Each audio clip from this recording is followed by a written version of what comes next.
Samudra, tepatnya di Kota Langsa. Nah, kalau nanti kalian main-main ke Kota Langsa, jangan lupa hubungin aku. Oke, video kali ini saya akan mengajak teman-teman, adik-adik semuanya untuk pengulangan mata pelajaran geografi. Nah, di sini saya akan mengambil materi aktivitas manusia dalam pemanfaatan batuan penyusun litosfer. Oke, tujuan pembelajaran saya ini adalah untuk memberikan kalian ilmu pengetahuan lagi jika kalian ada yang lupa mengenai litosfer. Nah, materi ini saya tujukan kepada SMA sederajat di kelas 10 kurikulum 2013. Oke, sebelumnya gimana nih kabar teman-teman semua? Kabar adik-adik semua di tengah pandemi COVID-19 ini? Nah, sama seperti kalian, saya juga melakukan PPL ini dengan tema PPL kreatif atau PPL mandiri. Karena kan dengan kondisi COVID-19 ini menuntut para pelajar untuk melakukan perkuliahan atau pembelajaran secara online. Nah, dari kalian pasti ada nih kan yang pro dan kontra dengan pembelajaran online ini. Oke, saya juga merasakan kalau pembelajaran online ini banyak sekali kurangnya. Salah satunya adalah kurangnya interaksi antara peserta didik dengan guru dan kurangnya sarana prasarana. Kurang memadai ya kalau misalnya pembelajaran online. Tapi jangan khawatir, kita sebagai peserta didik yang mempunyai tanggung jawab harus melaksanakan apa yang sudah menjadi tugas kita nih. Kan banyak tuh video-video mengenai pembelajaran. Nah, adik-adik bisa melihat di situ. Salah satunya di channel YouTube ini. Oke. Litosfer. Pastinya adik-adik sudah sangat sering mendengar kalimat litosfer. Nah, sebenarnya bumi ini dia tidak hanya penyusunnya itu bukan hanya litosfer, namun dia itu ada yang namanya atmosfer, hidrosfer, antroposfer, biosfer, dan litosfer. Nah, salah satunya itu adalah litosfer. Apa sih litosfer itu? Oke, litosfer itu berasal dari dua kata, yaitu lotos yang artinya batuan dan spaira yang artinya bulatan. Bukan batuan yang berbentuk bulatan ya. Kalau diistilahkan, litosfer itu adalah lapisan batuan kulit bumi. Lapisan kulit bumi yang tersusun dari batuan. Nah, seperti itu. Bisa kita lihat di sini artinya. Ini ilustrasi dari pembentukan bumi. Nah, bumi itu bulat ya. Nah, jadi bisa dibilang litosfer itu mengikuti bulatnya bumi ini dalam pembentukannya. Nah, jika kita lihat di dalam bumi, nah seperti inilah dari inti bumi. Kalau misalkan kita melihat ya, warnanya itu kuning emasan, ada merahnya, terus ada orange lah kayak gitu. Terus sedikit berpijar. Pasti dalam benak kalian itu, oh bumi ini sangat panas ternyata. Yaps, benar sekali. Di dalam bumi itu memiliki alur konveksi yang sangat-sangat tinggi. Bisa dibilang tekanan dan suhunya itu sangat-sangat tinggi. Nah, ternyata lapisan bumi itu bukan hanya litosfer saja. Namun litosfer ini ada yang menopangnya. Litosfer ini ada yang menopangnya, yaitu yang namanya barisfer. Nah, ini yang di dalam ini adalah barisfer. Dan di atas barisfer itu adalah yang namanya mantel bumi. Barulah di atas mantel bumi dinamakan litosfer. Oke, biar tidak terlalu jauh, kakak akan membahas tentang barisfer terlebih dahulu ya. Oke, nah ini dia barisfer. Kalau adik-adik melihat, barisfer ini dia terdapat di dalam, berwarna kuning keemasan, lalu berpijar. Nah, benar sekali. Barisfer itu adalah lapisan inti bumi yang sangat panas. Nah, jenis dari barisfer ini adalah padat yang memiliki tekanan suhu yang sangat tinggi. Nah, barisfer ini memiliki dua bagian, yaitu inti luar dan inti dalam.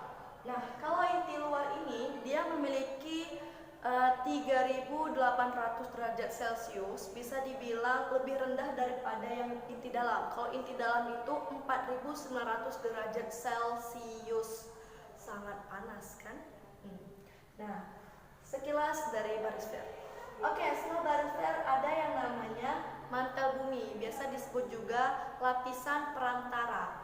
Kalau misalkan kita logika nih, mantel yang sering kita gunakan itu adalah untuk menutupi badan dari derasnya hujan ya. Nah, sama seperti mantel. Karena barisfer ini sifatnya itu sangat panas, namun sifatnya mantel ini melindungi lapisan litosfer. Nah, kalau misalkan tidak ada mantel, berarti kehidupan di litosfer ini yang seperti kita sekarang pasti akan merasakan langsung suhu yang sangat panas itu. Oke, adanya mantel bumi. Mantel bumi ini juga disebut sebagai astenosfer. Nah, ini kalau di sini ya, astenosfer. Nah, astenosfer ini terbagi menjadi dua.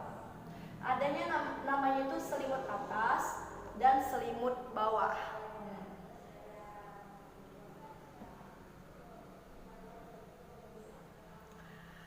Nah, lapisan astenosfer ini merupakan lapisan yang cair namun bersuhu panas dan berpijar. Nah, dia di astenosfer ini memiliki suhu yang panas juga, tetapi tidak sepanas dengan lapisan barisfer. Sekarang masuk pembahasan litosfer, lapisan litosfer. Nah, lapisan litosfer ini dia itu berada di atas lapisan mantel bumi atau disebut dengan astenosfer. Lapisan litosfer ini memiliki ketebalan kurang lebih 1.200 km. Nah, ini lapisan litosfer. Nah, lapisan litosfer ini memiliki batuan penyusunnya itu adalah batuan sedimen, ada batuan granit, ada batuan sejenis seperti metamorf juga. Oke, biasanya litosfer ini itu terbagi menjadi dua. Nah, litosfer ini terbagi menjadi dua, yaitu lapisan sial dan lapisan sima, seperti yang sudah saya tulis. Nah, lapisan sial ini itu berada di atas lapisan sima. Nah, lapisan sial. Oke, lapisan sial ini dia itu penyusunnya adalah silikon dan aluminium. Nah, ini dia. Ini bentuk senyawanya. Silikon dan aluminium. Biasanya lapisan sial ini disebut sebagai juga lapisan kerak bumi. Nah, sifat dari lapisan sial ini dia itu padat dan kaku. Nah, yang sudah saya katakan tadi bahwa lapisan sial ini terdiri dari dua, yaitu kerak benua dan kerak samudra. Nah, kerak benua itu yang sekarang diduduki sebagai lempeng benua. Nah, kerak benua itu tersusun dari batuan granit di bagian atasnya dan batuan basalt di bagian bawahnya. Nah, dia itu diduduki sebagai lempeng benua yang saat ini. Yang lalu ada yang namanya kerak samudra. Nah, kerak samudra ini dia itu lebih jenis beratnya itu lebih berat daripada lapisan sial. Nah, di mana penyusunnya itu adalah bagian atasnya merupakan endapan laut, di bagian bawah merupakan batuan vulkanik, dan paling di bawahnya itu adalah jenis batuan metamorf. Oke, sekarang masuk ke lapisan sima. Nah, lapisan sima ini merupakan lapisan yang memiliki berat jenis lebih dari lapisan sial. Nah, lapisan sima ini memiliki unsur senyawanya itu adalah silikon dan magnesium. Nah, kenapa lapisan sima ini lebih berat daripada lapisan sial? Karena lapisan sima ini memiliki atau tersusun dari mineral ferimagnesium. Nah, kenapa lapisan sima ini lebih berat jenisnya daripada lapisan sial? Karena lapisan sima ini tersusun dari mineral magnesium, mineral ferromagnesium dan batuan basalt. Nah, Jenis dari sima ini dia itu cenderung elastis. Oke, penyusun utama dari lapisan litosfer ini adalah batuan. Nah, ternyata penyusun batuan itu ada 3 golongan, yaitu ada namanya batuan beku,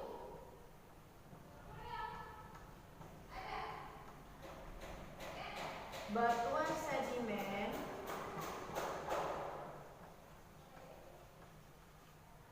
dan batuan metamorf.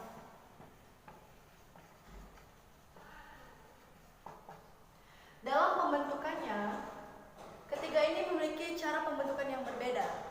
Nah, yang pertama itu adalah batuan beku.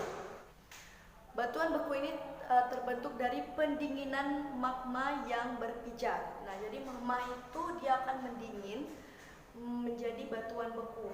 Ciri-ciri dari batuan beku ini adalah homogen dan kompak, tidak terdapat pelapisan, tidak mengandung fosil, dan berbentuk kristal. Nah, seperti ini contohnya.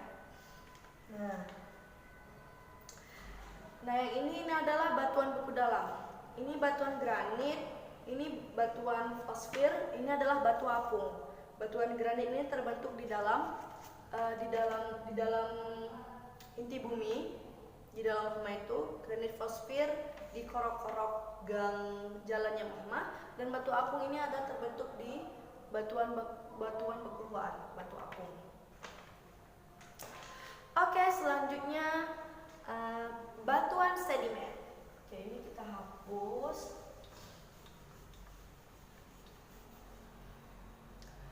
Batuan sedimen.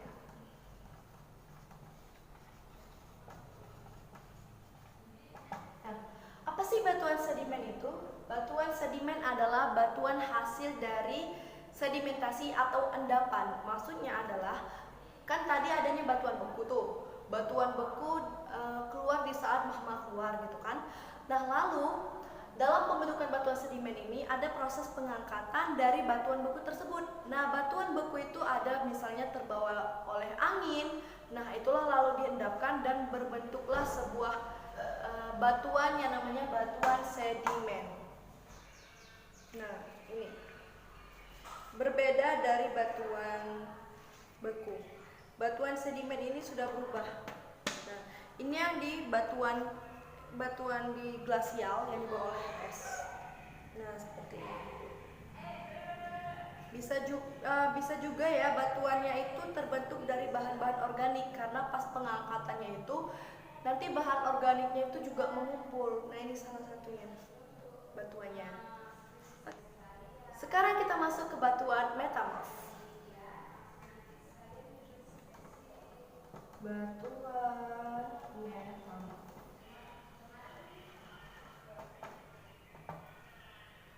Oke, batuan metamorf. Batuan metamorf ini adalah batuan yang mengalami perubahan yang dahsyat. Nah, batuan metamorf ini dapat berasal dari batuan beku atau batuan sedimen.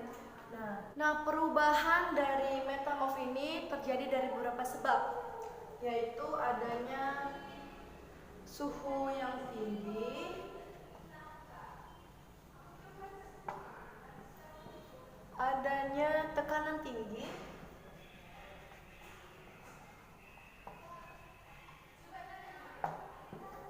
lalu adanya tekanan dan suhu tinggi.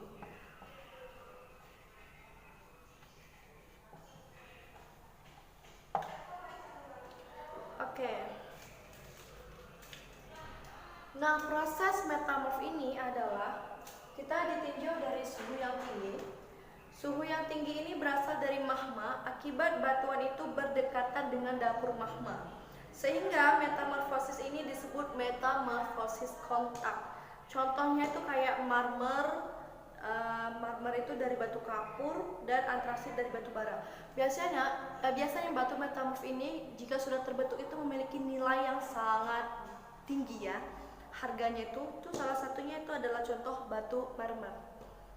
ada yang namanya tekanan tinggi.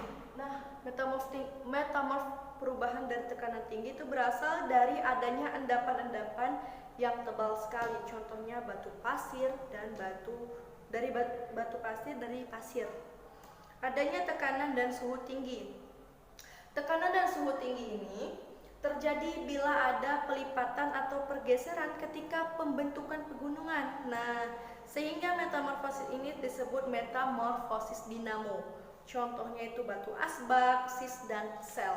Nah, jadi kalau tekanan dan suhu tinggi ini itu terjadi karena adanya lipatan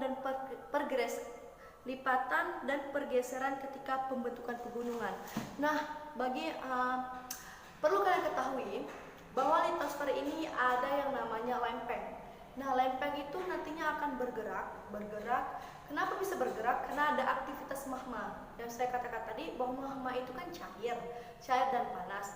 Jadi lempeng yang ada litosfer itu bergerak yang diakibatkan oleh magma tersebut.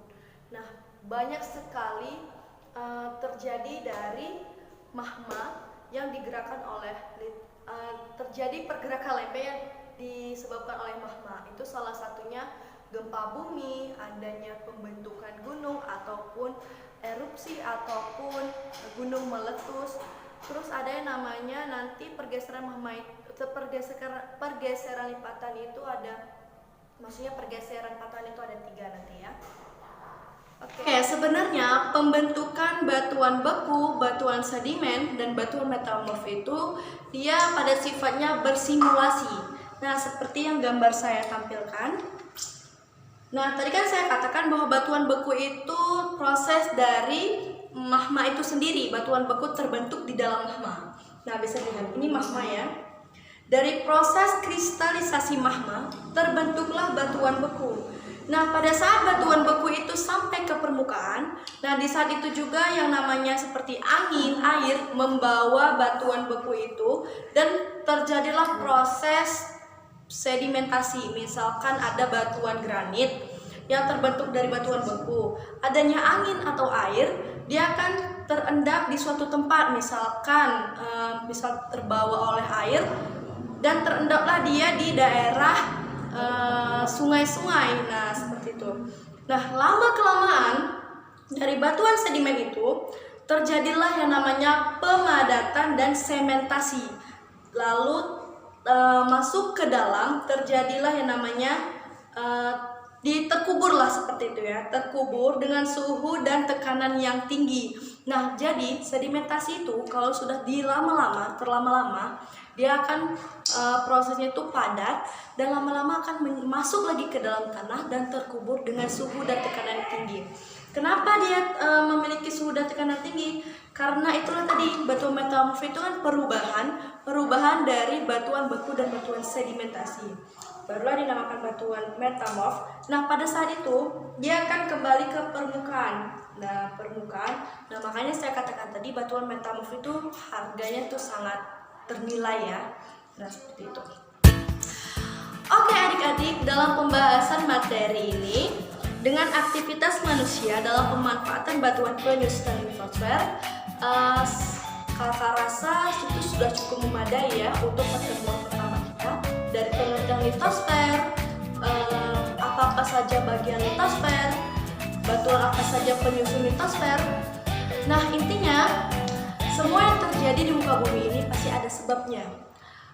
Tidak terlepas dari Tuhan Yang Maha Esa dalam menciptakan benda-benda yang ada di bumi.